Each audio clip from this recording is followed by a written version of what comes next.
Pemirsa, dalam Pilkada 2024, daerah-daerah strategis di Indonesia, terutama yang berada di Pulau Jawa, dimenangkan oleh calon-calon kepala daerah yang diusung oleh Koalisi Indonesia Maju Plus. Sebut saja di Jawa Tengah yang dikenal sebagai kandang banteng ditaklukkan calon yang diusung Kim Plus, yaitu Ahmad Lutfi Taj Yassin. Perolehan suara calon pimpinan daerah lain, usungan Kim Plus yang tinggi dalam versi hitung cepat pun terjadi di sejumlah daerah strategis lainnya seperti Banten, Jawa Barat, dan Jawa Timur. Ya, hanya di Jakarta, calon kepala daerah yang diusung Kim Plus terganjal langkahnya. Meski untuk menyimpulkan itu, masih perlu menunggu hasil penghitungan resmi oleh Komisi Pemilihan Umum. Meski demikian, dominasi calon-calon yang diusung Kim Plus dalam pilkada ini pertanda apa? Kita akan membahasnya bersama dengan pengamat politik Universitas Indonesia, ada Cecep Hidayat, Ketua Tim Pemenangan Pasangan Ridho Ahmad Riza Patria yang nanti akan bergabung bersama kita, dan juga juru bicara PDI Perjuangan ada Seno Bagaskoro.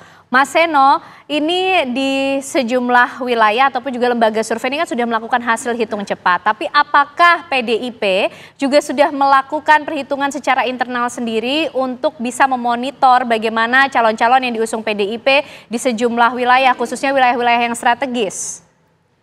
Ya, terima kasih Mbak. Selamat sore. Jadi pada poinnya sebenarnya dari hasil quick count pilkada kemarin yang kami cermati beserta hitungan internal dari saksi yang sudah kami kumpulkan melalui data-data C1 dari seluruh wilayah Indonesia, sebetulnya menunjukkan bahwa penguatan dari kemenangan pemilu eksekutif PDI Perjuangan di berbagai daerah ini menguat. Artinya apa? Kalau sebelumnya di tingkat gubernur kita menang di 6 daerah, hari ini kita unggul di 14 daerah dari total seluruh provinsi yang ada di Indonesia yang menjalankan pilkada.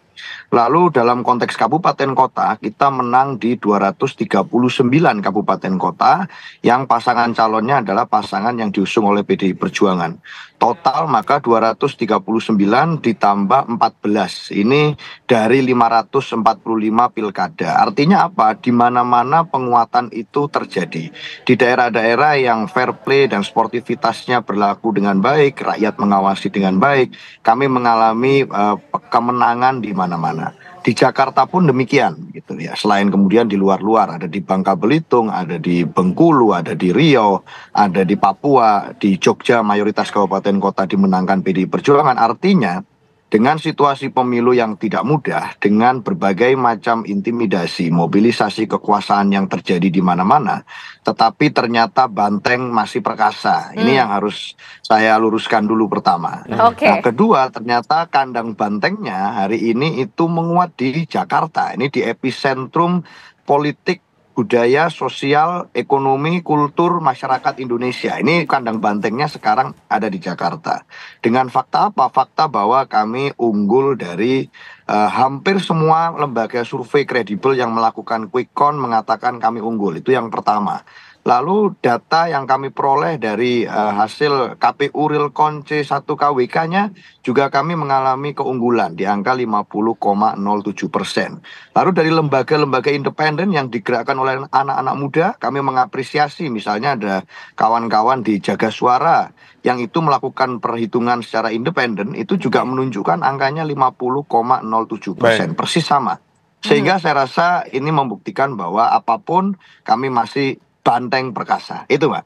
Baik, banteng masih perkasa. Tapi ketika kita lihat daerah-daerah strategis seperti yang contohkan Sumatera Utara, kemudian ada Jawa Barat, Jawa Tengah, Jawa Timur, terutama kita soroti Jawa Tengah. Ini kan yang disebut kandang banteng betulan. Yang lama mungkin ya, betul, kalau yang tadi lama. Mas Seno bilang yang baru, yang lama. Ini kenapa, Mas? Artinya berdasarkan analisis Anda, kenapa di daerah-daerah yang strategis justru malah kalah, Mas? Ya, kalau di Jawa Tengah secara khusus saya juga beberapa kali ke sana. Nah, dalam konteks itu kan sebenarnya dengan angka 40% itu membuktikan seluruh mesin partai sebenarnya sudah bergerak secara optimum. Faktanya angka suara PDI Perjuangan di Pileg kemarin itu 25,9%. Dan hari ini di Pilgub mendapat 40, sekian persen versi berbagai quick count. Nah, dalam konteks ini saya rasa satu partai melawan semua partai. Ini semua partai ini dengan catatan ada plus-plusnya juga. Ada endorsement dari mantan presiden, dari artis-artis ibu kota yang melakukan berbagai macam gerakan. ditambah dengan berbagai gerakan-gerakan yang kami catat ini di Jawa Tengah di luar koridor konstitusional dilakukan oleh kekuatan instrumen negara. Ini dengan angka 40,9%. Ini saya rasa membuktikan bahwa sebenarnya semua daya upaya sudah kita gerakkan. Tetapi kan menjadi tidak menarik kalau mengatakan bahwa pemilu ini ya kita lihat berbagai macam catatan itu sudah kami kumpulkan dan akan kami laporkan melalui mekanisme legal action yang sesuai.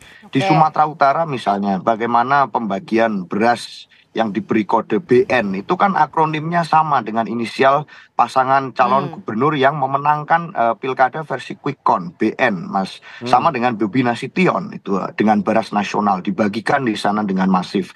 Di berbagai daerah kita menemukan laporan-laporan semacam ini. Nah, buat kami pertarungan itu harusnya di pilkada bukan untuk mengumbar hasrat kekuasaan, tetapi sebenarnya harusnya adalah untuk merayakan kedaulatan rakyat. Tetapi ini kan prinsip-prinsip ini banyak kita temukan dilanggar. Sehingga saya rasa apapun ini akan mendapatkan suatu catatan yang sangat kritis dari sejarah demokrasi kita. Itu Mbak. Baik. Dan Mas Abid. Ya, Baik. kalau Mas Seno masih optimis, Banteng masih perkasa nih Kang Cecep, tapi melihatnya fenomenanya atau analisanya apa nih yang terjadi Kang Cecep? Meskipun kita masih menunggu hasil hitungan resmi dari KPU, tapi sejumlah lembaga survei merilis hasil hitung cepatnya, sepertinya ini pasangan calon ataupun calon-calon yang diusung oleh Kim Plus lebih unggul di sejumlah daerah strategis, Kang Cecep.